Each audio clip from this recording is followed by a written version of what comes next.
देखी जा एगो चाची एलिए कहत तड़ी कि हमके एगो रक्षाबंधन का गाना सुनावा। सुन ले बनी कि गाना गावेलू फेसबुक पर हम देख ले बनी, तो हम कहनी हाँ चाची बैठी आपके जरूर गाना सुनाई, एक एक कड़ी सुनाई लेके सुनाई।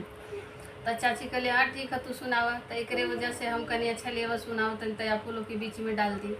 तो सुनी जाए गाना, कैसा लागल अच्छा लगी तो लाइक कमेंट और शेयर जरूर करब लोग, फॉलो कर देव लोगन, आगे जरूर बढ़ाई दो।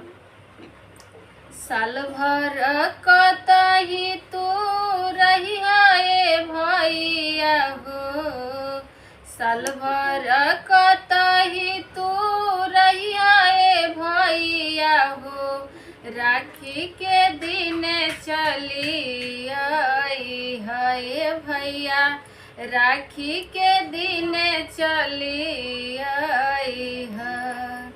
साल भर कतही तू रही है भैया हो, राखी के दिन चली आई है भैया, राखी के दिन चली आई है।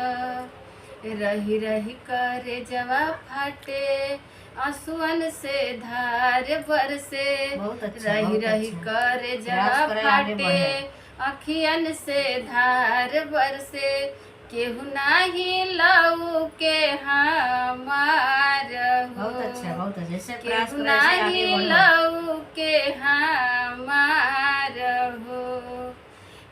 साल भर कतहु तू रही है भैया हो, राखी के दिन चली आई है भैया, राखी के दिन चली आई है।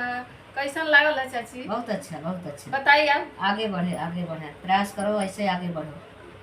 चलिए चाची बोल देली तो मान लेनी। बहुत अच्छा।